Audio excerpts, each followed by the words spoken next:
একসাথে ৬টি স্কুলের পাকা ভবনে দ্বারোদ্ঘাটন করলেন মুখ্যমন্ত্রী ডক্টর মানিক সাহা। মঙ্গলবার আমতলী দ্বাদশ শ্রেণী স্কুলের সামনে এক বর্ণাঢ্য অনুষ্ঠানের মধ্য দিয়ে এই সূচনা করলেন মুখ্যমন্ত্রী।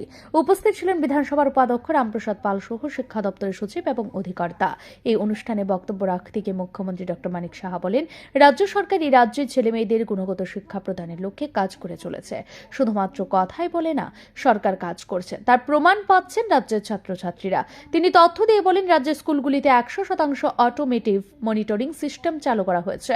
ছাত্রছাত্রীরা যাতে বসে মিড ডে মিল গ্রহণ করতে পারে, এর জন্য 3134টি স্কুলে কিচেন গার্ডেন করা হয়েছে। 180টি স্কুলে অ্যাডপ্টেড লার্নিং ল্যাব গঠন করা হয়েছে। 202টি স্কুলে দক্ষতা শিক্ষা তথা স্কিল এডুকেশন চালু করা হয়েছে। 2024-25 অর্থ বছরে 378টি স্কুলে 18,90,00,000 টাকা ব্যয় করে টিচিং লার্নিং পার্ট স্থাপন করা হয়েছে। 3,520 জন দিব্যাঙ্গ শিশুদের চলন সামগ্রী প্রদান করা হয়েছে। মুখ্যমন্ত্রী ডক্টর মানিক সাহা বলেন, রাজ্যের ছেলেমেয়েরা যাতে প্রাইভেট টিউশন না নিতে হয়, এর জন্য একাদশ এবং দ্বাদশ শ্রেণীর ছাত্রছাত্রীদের জন্য বিজ্ঞান বিষয় এবং ইংরেজিতে বিশেষ কোচিং দেওয়া হবে। একসঙ্গে 100 জন ছাত্রছাত্রী সেখানে কোচিং নিতে পারবেন। উন্নত করতে এই বছর 100% অটোমেটেড মনিটরিং সিস্টেমের ব্যবস্থা আমরা করেছি। মিড ডে মিলের জন্য যারা ফ্রেশ তারা খাবার পায়, তার জন্য 3134টি বিদ্যালয়ে কিচেন গার্ডেন গড়ে তোলা হয়েছে।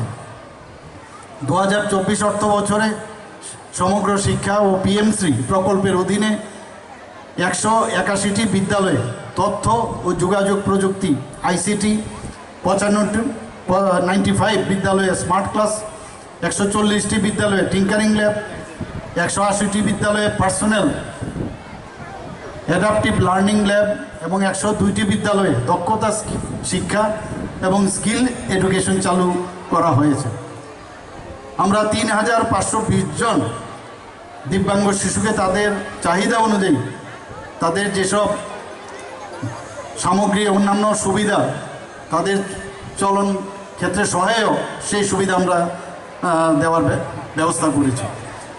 2024-25 অর্থ বছরে প্রায় 378টি বিদ্যালয়ে প্রায় 18,90,00,000 টাকা ব্যয়ে টিচিং লার্নিং ম্যাটেরিয়াল অর্থাৎ TLM পার্ক স্থাপন করা হয়েছে এবং শিক্ষার্থীদের যাদের বাস্তব অভিজ্ঞতা যাতে অর্জন হয় তার জন্য প্রায় 50,39,00,000 টাকা ব্যয়ে প্রায় 2,22,000-এর উপর শিক্ষার্থীকে যাতে বাইরে গিয়ে শিক্ষামূলক ভ্রমণের সুযোগ পায় তার ব্যবস্থা করা হয়েছে।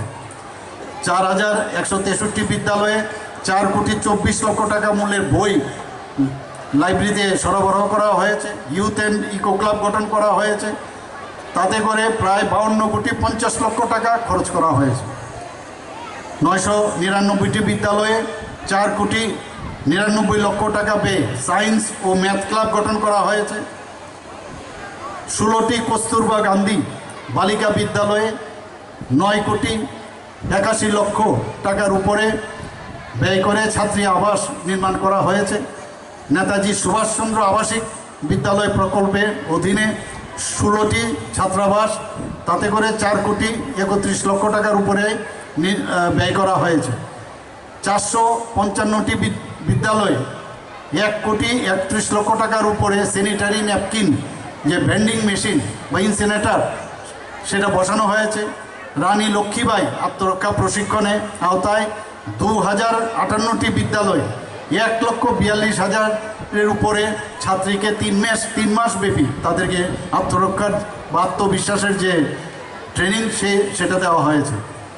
এবার 2025-26 অর্থ বছরে আপনারা সবাই জানেন যে বিজ্ঞান ও ইংরেজি বিষয়ের উপর আমরা কোচিং সেন্টার চালু করার প্রস্তাব এবার রেখেছি এবং আমাদের ব্যয় সংস্থানও সেখানে রাখা হয়েছে। ব্যুরো রিপোর্ট, ঋদ্ধি নেটওয়ার্ক।